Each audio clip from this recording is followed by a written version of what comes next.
Assalamualaikum warahmatullahi wabarakatuh. Selamat pagi dan salam sejahtera. Apa kabar anak-anak? Selamat berjumpa lagi di pembelajaran daring tahun pelajaran 2020-2021. Meskipun belajar dari rumah, kita harus tetap semangat menjaga kesehatan ya, dan tentunya selalu berupaya untuk melakukan yang terbaik ya.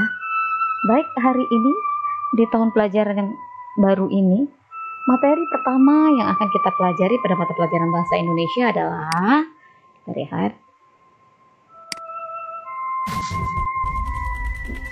teks berita ya.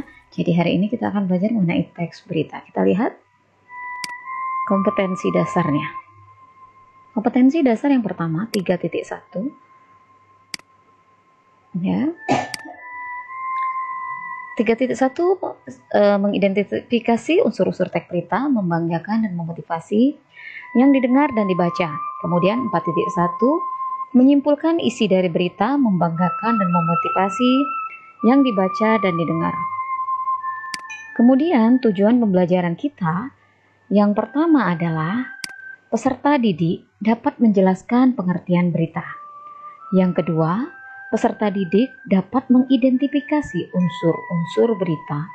Yang ketiga, peserta didik dapat menyimpulkan isi berita. Kita masuk ke materi kita yang pertama. Sekarang kita lihat definisi berita. Berita adalah informasi baru atau informasi mengenai sesuatu yang sedang terjadi. Disajikan lewat bentuk cetak, contohnya koran, majalah. Kemudian siaran, televisi atau radio. Dan internet seperti media sosial sekarang, Facebook, Instagram dan sebagainya, atau dari mulut ke mulut kepada orang ketiga atau orang banyak. Kalau zaman dulu ya pakai pengeras suara, tidak seperti saat ini.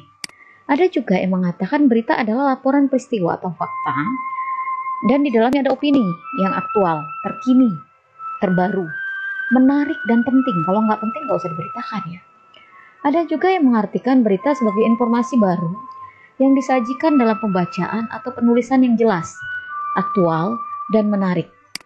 Sementara itu, dalam Kamus Besar Bahasa Indonesia, berita diartikan sebagai cerita atau keterangan mengenai kejadian atau fakta atau peristiwa yang hangat.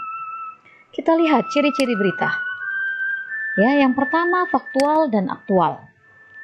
Kemudian berita, kita kembali dulu ke faktual itu apa? Faktual itu terbaru. Aktual itu adalah benar-benar terjadi.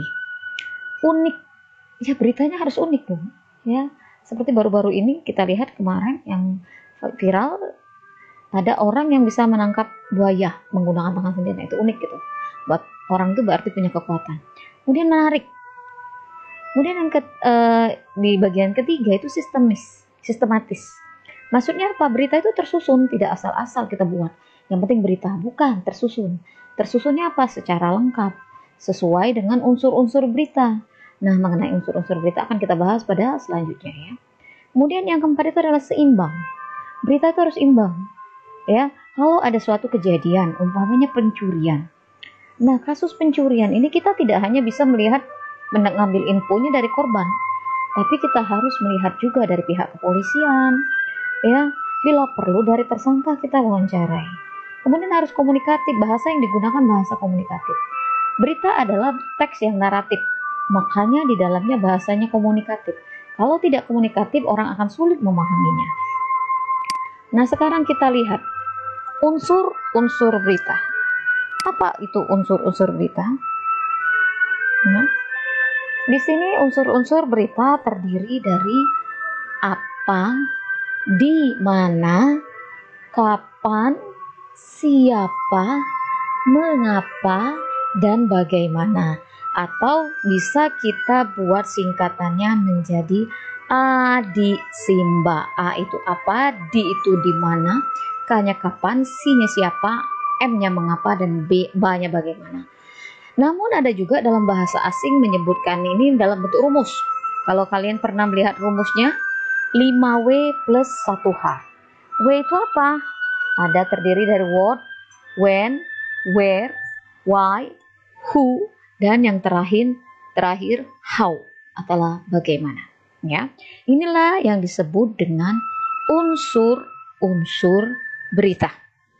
Ya, untuk di teks berita ini yang akan kita bahas sampai dengan akhir nanti. Untuk menulis pun kalian harus menguasai ini. Kalau kalian belum paham di sini, nanti kita akan terhambat. Makanya tolong ya dipelajari benar unsur-unsur berita, bagaimana menentukan unsur-unsur berita. Kita lanjutkan ya. Nah, setelah kita mengetahui unsur-unsur berita, yang kedua kita harus mengetahui langkah-langkah untuk menyimpulkan berita. Yang pertama kita harus membaca. Itu kalau beritanya cetak ya. Atau menyimak berita. Menyimak itu boleh tonton atau boleh yang didengar.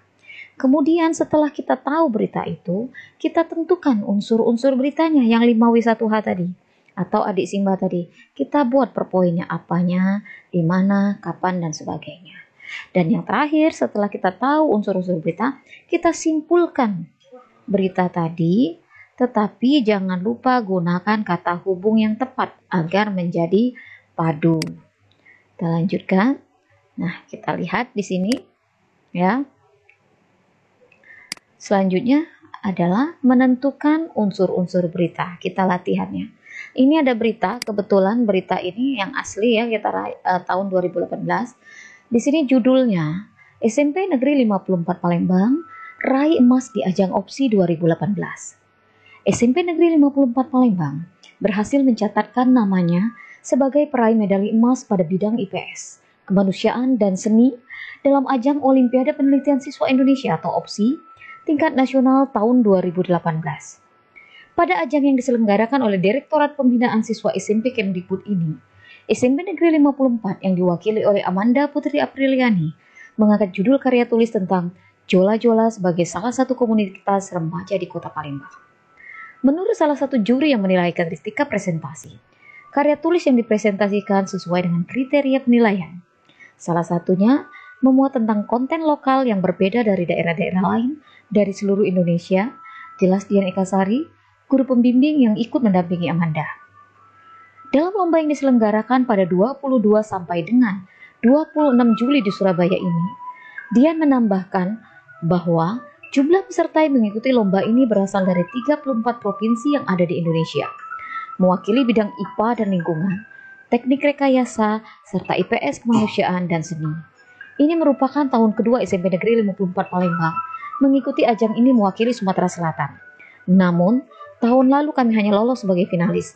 Alhamdulillah, tahun ini 2 tim dari SMP Negeri 54 lolos sebagai finalis dan salah satunya berhasil meraih medali emas setelah melalui penilaian naskah, presentasi, dan pameran. Urai Dian seraya menambahkan naskah yang masuk ke panitia lebih dari 800 naskah, sedangkan bidang IPS kemanusiaan dan seni sebanyak 299 naskah. Itu tadi beritanya. Sekarang kita tentukan unsur-unsurnya. Kita berlatih ya, kita lihat unsur-unsur beritanya.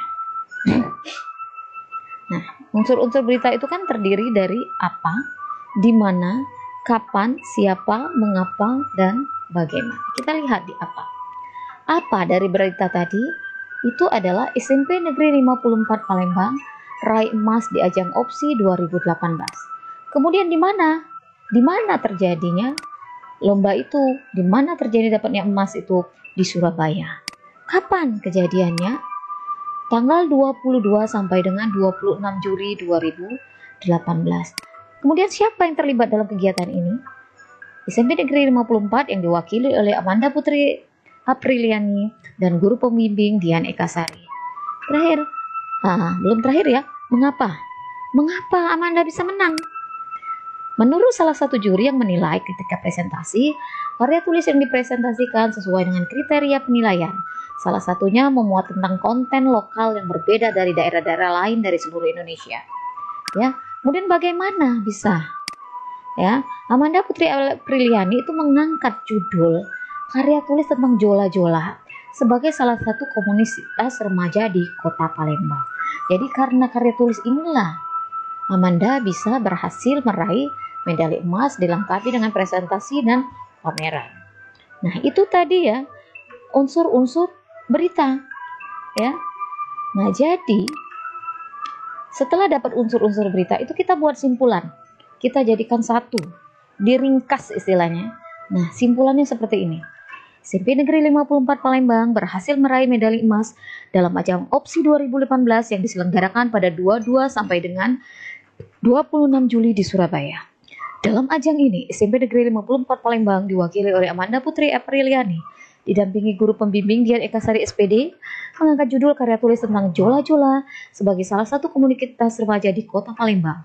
Kemenangan Amanda ini lantaran karya tulis yang dipresentasikan sesuai dengan kriteria penilaian, salah satunya memuat tentang konten lokal yang berbeda dari daerah-daerah lain dari seluruh Indonesia. Inilah kesimpulan. Simpulan dari berita yang beberapa paragraf tadi bisa kita jadikan seperti ini. Simpulan sama seperti kita meringkas. Kalau meringkas kita ambil hal-hal ide pokoknya. Kalau untuk berita kita ambil unsur-unsur beritanya ya. Nah, demikianlah anak-anak materi kita pada hari ini. Sekarang saatnya kita berdiskusi, dilanjutkan dengan evaluasi. Yang tidak mengerti, silakan ditanyakan dan kita bahas bersama. Ibu akhiri dengan ucapan, billahi taufik wal hidayah, wassalamualaikum warahmatullahi wabarakatuh.